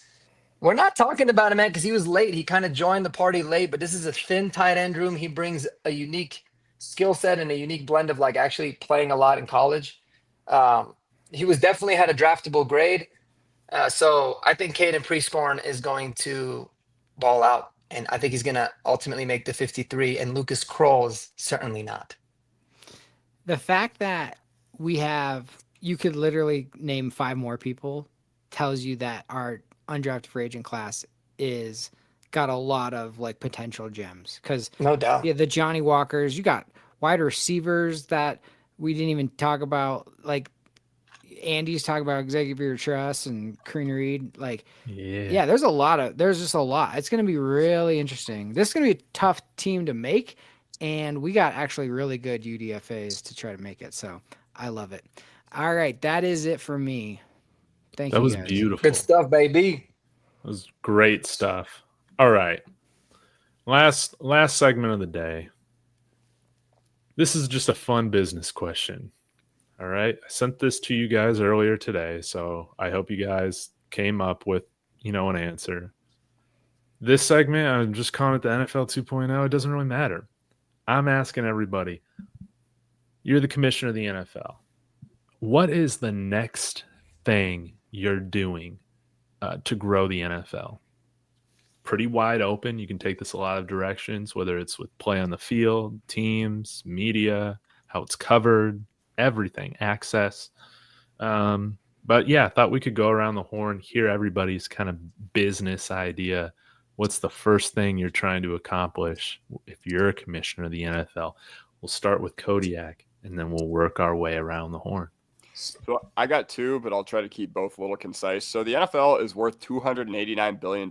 They made $24 billion in revenue last year. And the craziest thing is, I think with all the streaming BS and nonsense, like, oh, we have this one game on Netflix, this one game we have on Peacock, I feel like they're still leaving a lot of money on the table. You realize how much out-of-market fans would pay, just to watch their team's games every single year? You don't have to buy the complete package of Red Zone. No. But like, let's say I was I used to live in Vegas. Let's say I, during the 2023 season, wanted to just watch Broncos only games. NFL charged me, $100 a year. Great. Fantastic. And I feel like, regular fans are now being priced out of stuff like that because of how expensive YouTube TV is, how expensive, it's just, for me, it's not about the cost of watching a game on Peacock. It's just about I don't want to register and like forget about it and have a recurring subscription sort of thing. And then second, what is the one thing the NFL falls behind on in comparison to MLB, NBA, NHL, and soccer? Those sports all have big international presences. And what I would do here is I would try to do it like baseball, where you have like international hubs. They have like international hubs throughout the Latin American countries where dudes can like try out and be on the fast track to the NFL. So I would expand the minor league development program, and I would, try to get some of these guys, who are from God knows where to the NFL, because you never know. Like if Justin Jefferson was Chinese, he would be a bigger athlete than Shohei Ohtani. That's just all I got to say about that. Yeah, what a hot take. If Justin Jefferson was Chinese, I want that graphic next week. Yeah. If Justin Jefferson was Chinese, he would be the king of Bangkok, of Beijing, baby. That's so funny. I hate following up Kodiak, especially on takes like that where he's got so much passion behind it. Yeah. There's a lot of things that I think of. The first thing is, just like Kodiak said, we're at 280 billion? 289 billion, according to $289 billion. Yeah. And we can't even utilize technology in an AI world to make common sense calls, right? I would change the rules. I would eliminate as much of the refs' judgment calls as possible, and I would just utilize technology to be able to call first downs, to be able to reverse calls quickly, to be able to know that somebody fumbled, that they not. There's a bunch of different ways that you could do it. You could put chips in the ball. You could literally have it to the exact second if they wanted to. The fact that they don't always makes me feel a little bit suspicious, but I hate it that refs can, and this is true in any sport, but just refs can make crucial game season defining calls based on judgment when it very clearly is not. And And I think about it a lot too, man. Sometimes, they'll say that it was a 3-yard run, but they'll mark it for like 2.5 yards, but it really was 3 yards. And then that ends up costing a big difference. It's the little things. And it's so easy to be able to track it if they really wanted to. So I would just utilize technology in a very common sense way and help as much as you possibly can with the transparency of the league. And in this betting age that we live in, where DraftKings is sponsoring everything and BetMGM is sponsoring everything, you could have a little bit more clarity on that situation. So that's what I would do, and then I would also eliminate half the penalties that they call. So whatever. All right, I'm glad I'm last. That's my rant. I have a list. I made a list. I was thinking about this, and you literally took one exactly, Mark. The improved refereeing with better technology, the chips in the balls, like for first downs. Did he get it over the line? Soccer literally can get you down to the centimeter if somebody was offsides or not. Like we have the technology, tennis, everything. Yeah. Like there's no reason to get these things wrong. And they're like, well, you don't want to take the human aspect. Yeah, you do. Well, I want it right. I want it right. I don't want the human aspect at all. And it's cheaper, bro. Think about it. You have one less ref. How much money you saving? Dude, you could be way better. Okay, so I'm going to go through my list. Cheaper ticket prices. You've now gotten to... I remember going to the Bronco games as a kid, where that stadium was rocking and everybody was super passionate and they were yelling their heads off. It didn't matter if it was 20 degrees outside, didn't matter. Now it's all everybody's up in the suites or on like the club levels and everybody's eating their food and everybody's sitting down. Nobody's cheering like as loud as it's like, get it back to the fans who have the passion. Like, how much money do we need? If we take a little bit less money on the ticket end, we can make more money on the back end, just off the popularity. That would be my first thing. Going into also that, cheaper apparel prices. Dude, we were talking about, getting apparel like last week in the podcast, and they had a pretty good sale on NFL.com this week. And even with that sale, it's still stupid. And like most of the quality of the stuff isn't that great. So like you can do better, NFL. You don't need to charge so much for these brands to license your crap that it costs that much. So if you can get every kid multiple jerseys instead of one saving up maybe, and then the guy doesn't play for the team anymore, like you can build the fan base through that. The next one, my wife told me not to say this one, but this is how I feel. Like you got to end the overall virtue signaling of sports in general. But like, I don't want to know about anybody's I don't need to know what society should be doing, or I don't want to know about what they think about any social issues or any of that. Just let's play football. Nobody has ever looked at the back of a football helmet and go, oh, I had my whole life wrong. Let me go and change it up. It's ridiculous. Like, just snap the foot. We want to watch football. We don't need a sermon about what things should be. And you know what the funny thing about that is too, Jimmy? This goes for all the major sports, is they just do it to make money off of it, dude. Oh yeah. No, you can sell more apparel, you're causing more eyeballs, and that makes it even worse because you're not even giving a shit about whatever the issue is. Right. Yeah, it drives me crazy. It's all fake. The NBA completely detonated themselves with all that bullcrap, like putting it on like the court during COVID and all this stuff. Like, enough. We don't need to do it. It was better when we didn't. It's like with actors winning. Like, I don't want to watch a movie and think to myself midway through the movie, oh, I like the story they're telling, but I'm thinking about what this person did outside of, the story they're telling. It takes me out of it, and it's annoying. So that's my rant on that. I just think they need to stop with that. Like, it doesn't help, and it's just stupid. Improving refereeing with better technology. We talked about that one. All right. My guy has a PowerPoint presentation. I do, dude. I went through it. Okay, now is slide number 3. Now's the fun one. Now here's a couple of fun ones. So in F1, I've gotten into F1. They do real-time fan voting during the races on like who's taken over, who do you vote as, the driver of the race or whatever. You could do similar stuff like that during a game of like, who is the MVP, who is this, who is that. The MVP. They do that with Nickelodeon. Oh, do they? There you go. So yeah, like Trubisky won in a playoff game where he didn't score a single point. Well, yeah, Bo Nix was the MVP last year of the Nickelodeon game. Sorry. yeah. But I'm just saying, like, you don't have to make it just MVP. You can make it like play of the game or hard, whatever, Yeah. like just get something interactive where people, because young people, if they're watching it on their phone or streaming, all that kind of stuff, there's other things you can do. I know my cousin, who's a girl watching F1, she's like, oh shoot, I got to vote for the da-da-da-da-da. And I was like, who cares? The And driver she's of the but- day. Yeah, but she's like excited about like, and then she's like, who won it? So that's something that they could do. That would be fun. Now, my wife had this idea, and this is a brilliant idea.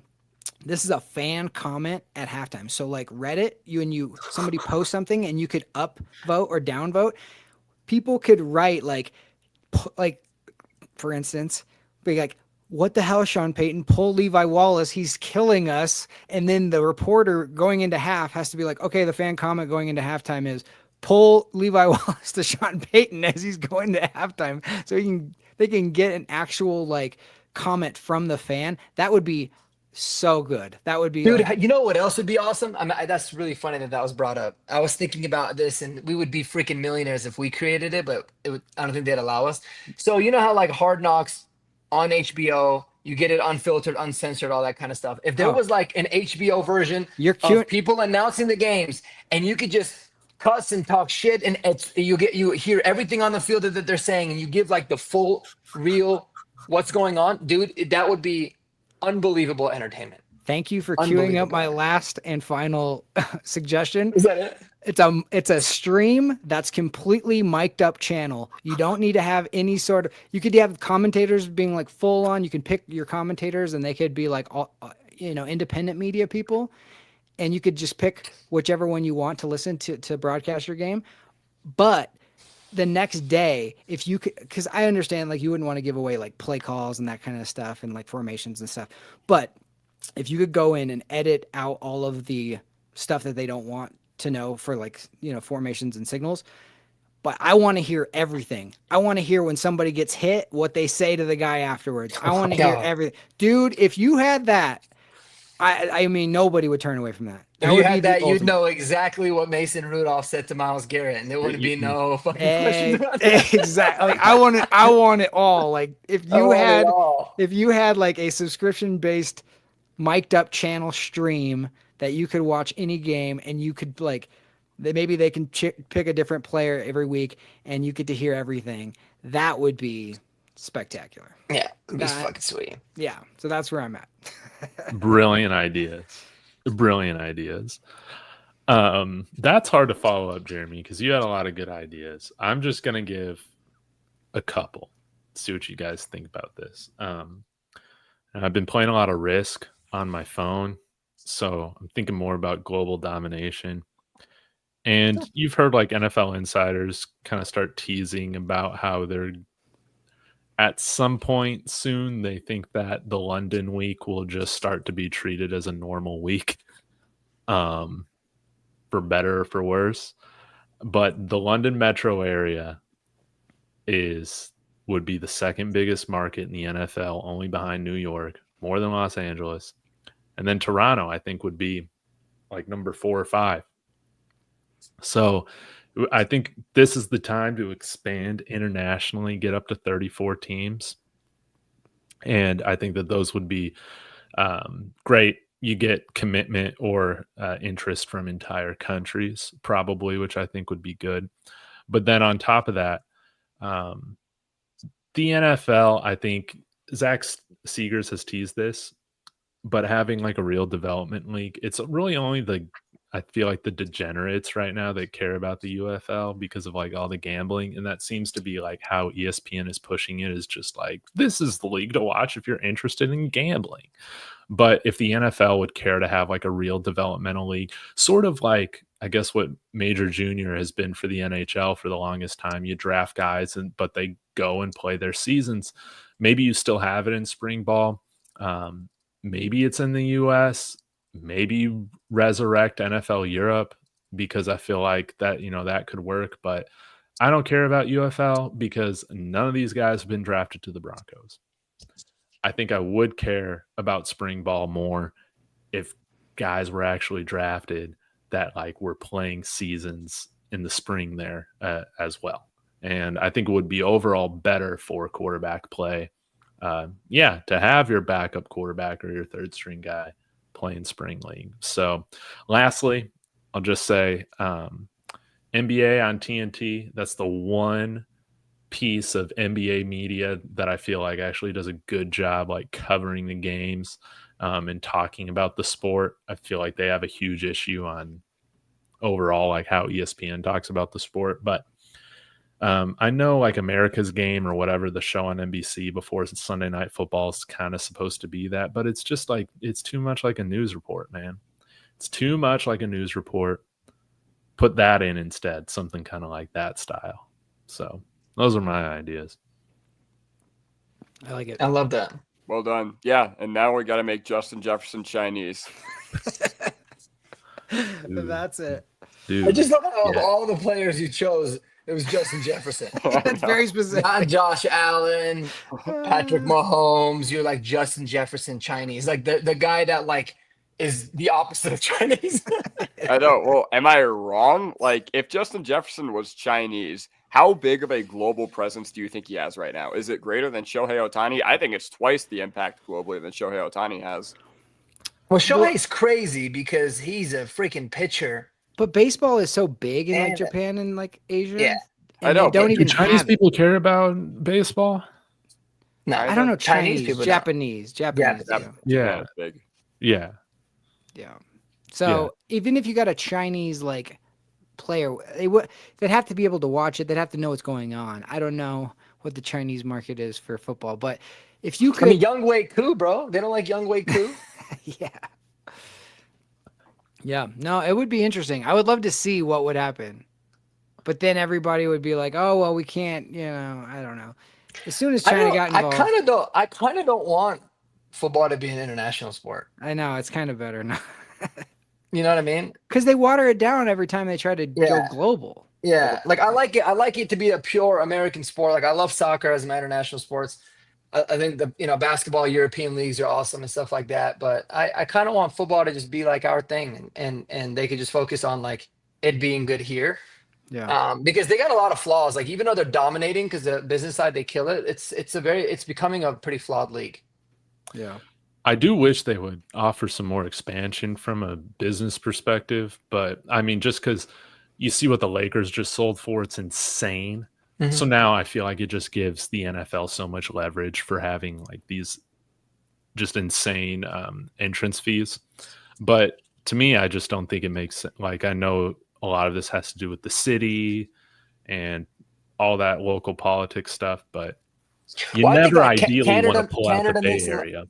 I mean, yeah, Canada makes a lot of sense, right? Because geographically it's close. They got big cities. You could even do like a Mexico City team or something like that. Like I like it when it's that close because just the far trips across in Europe is seems like a pain in the ass. And I don't, to be honest with you, man, I don't think Europeans give that much of a shit about American football. Like it's probably more than we anticipate, but that is the world of soccer out there. Like that's all they care about. And basketball is arguably number two. Football. Yeah, and basketball is probably number two, and there's a lot of global sports. So it's like, I don't know. You're just kind of like, I think they're trying to oversell the hype out there, but I don't think like 50% of the people that are there are just fans that came from the States. Yeah, no, I did a missions trip to Spain, and I taught basketball, and nobody knew what football was, and but basketball is pretty big, huge, and so yeah, there was like 30 kids in my little basketball in the small little town, and they were all about it. So yeah, American football is like a complete afterthought, but I understand like to grow it, you can just make it better and then like just let it do its own thing. But you're right, the travel part is what's the problem with Europe. I don't know why. Like airplanes have been around for a long time. Cars. I mean, cars can go faster. It's probably not safe to drive them faster, right? But I still don't understand why we don't have faster air travel. Like after all these years, I know we had the hypersonic jets or the supersonic jets for a little while, but to me, it just doesn't make sense why we can't fly from one side of the country to the other in like 2 hours at this point. It's 2025. Yeah. Another thing about the Europe thing that you brought up, David, is like, I don't know, let's say you put a team in Europe. Like, do players actually want to play there? That would be interesting. Yeah. Nobody wants to play for the Raptors. That's true. Well, it's because they get taxed. It's because the tax thing too is a big part of it. Yeah. Oh yeah, in Canada. But like, nobody would want to play. Like if there was a Mexico City team, can you imagine? I got traded to Mexico City. No, but like, imagine boy. if it was like Cancun though. That team would be 0-16, bro. They wouldn't give a shit. Exactly. You think Vegas is Listen, already why- bad. Where do they go when the regular season ends? Exactly. They come to the States. Yeah. I was about to say Cancun on 3 has a different meaning in week 2. Yeah, it's exactly. It's like Miami on 3 or something. I'm trying to think what are the international countries we've been to. So it's Brazil, of course, Germany. England, Germany. Is that it? Canada. Oh yeah, Canada. England, obviously. But Canada's been a minute. Canada, and they only did a preseason game there, I think. Remember Tokyo? Tokyo Terrell back in the Davis. day. Terrell Well, I Davis. think Buffalo played a couple regular season games in Toronto. Yeah. Well, I think once because of the snow. Oh, Didn't they? yeah, Or it you're was right. something. Or I remember there was a game up there because there was a natural disaster or something happened to where they had to move it. But maybe I'm tripping. Yeah. But yeah, no, like Toronto would be cool. Montreal would make sense. Like any of those cities, Edmonton, wherever. I mean, I could see it. But I mean, even expanding in other cities here, dude. Like, I think St. Louis would be cool if they got another team. I think like an SEC country, they could use a professional sports team. They'd probably be really hyped. I mean, they already love football. It would Listen, never my be like grandparents- college down there, but Yeah, my grandparents live in St. Louis. Like, ain't no way. Like, everybody was like talking about the Rams and all this. Listen, I'm telling you, nobody gave a flying fuck about the Rams when they were there, man. Like, that's just all I got to say. They all bandwagoned the Chiefs after they left anyway. So, yeah. I did hear that they had like a terrible fan base. But like, think about like Alabama, right? Mississippi. Yeah, Like, I don't give a shit about those states, but they love football down there. They could be pretty hype. You start taking away a little bit from the college if you're talking about from a business standpoint. Trying to That's tap true. into that market. I would still try. Probably the first city I'd try to add would be Oakland, to be honest. Why? I know that sounds dumb, but I think Northern California, that's a market that you want. I know it's the Niners. They got but- enough, bro. Yeah, I was gonna No, say they no, already got the dude. Niners. they Yeah, all two leave and LA go to teams. Vegas. Like everybody else in California, they leave, then they go to Vegas. All I'm saying, a lot of that has to do with the politics and then the owners being cheapskates or just not very wealthy in terms of owners. But I think you never ideally, for like a business move, you want to move out of Northern California. Like I'd go to I don't know. Montreal first. Like, frankly, because A, you get Canada's team, like the Blue Jays with baseball. And B, like, look how well they supported the Nordiques until they went bankrupt. Right? How'd they go bankrupt I don't know. if they were supporting? Yeah, I don't know. Good question. It does seem like Did Mark freeze? Mississippi, Alabama, like those are such crazy college like areas that there would be crossover at some point, but maybe they would just be like, F the NFL, we're all about college. I don't know, Dude, but I don't know. Green Bay has a team. Anybody can have a team. yeah. Oh, man, we lost him again. Yeah, that's right. Buffalo played at Ford Field a while back. Mm-hmm.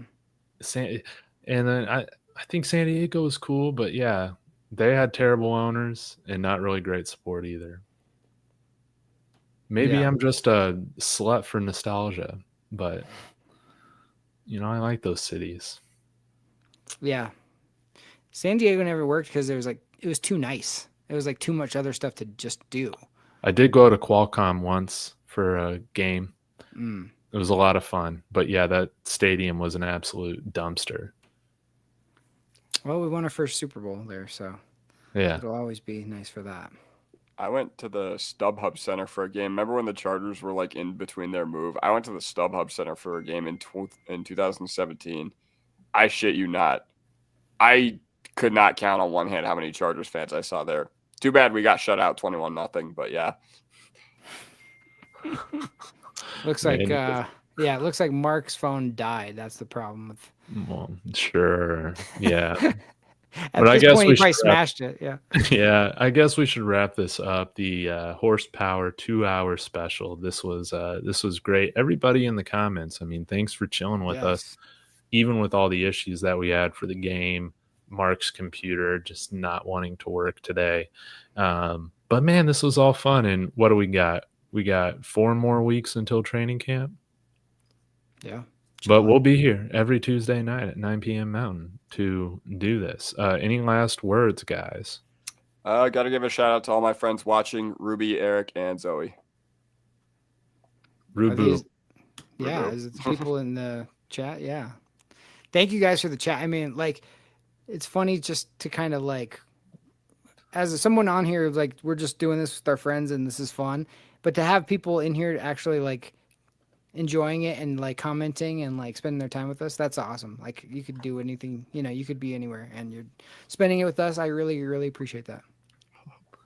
Yes, guys. Thank you so much. Special shout out to Eli for the super chats. I hope Eli's the the Jets are good just for you. Y'all have a wonderful night. We'll be back next week. Go Broncos. Go Broncos, baby.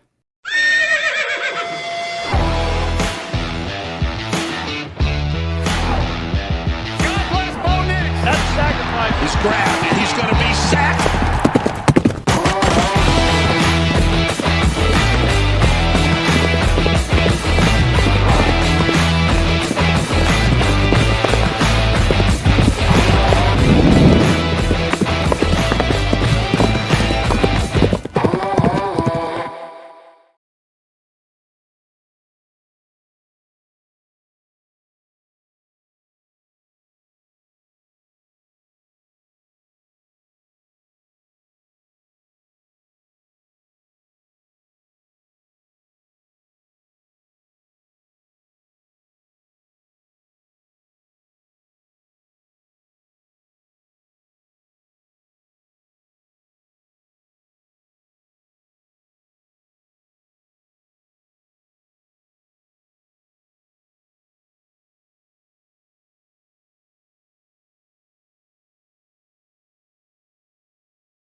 is grabbed, and he's going to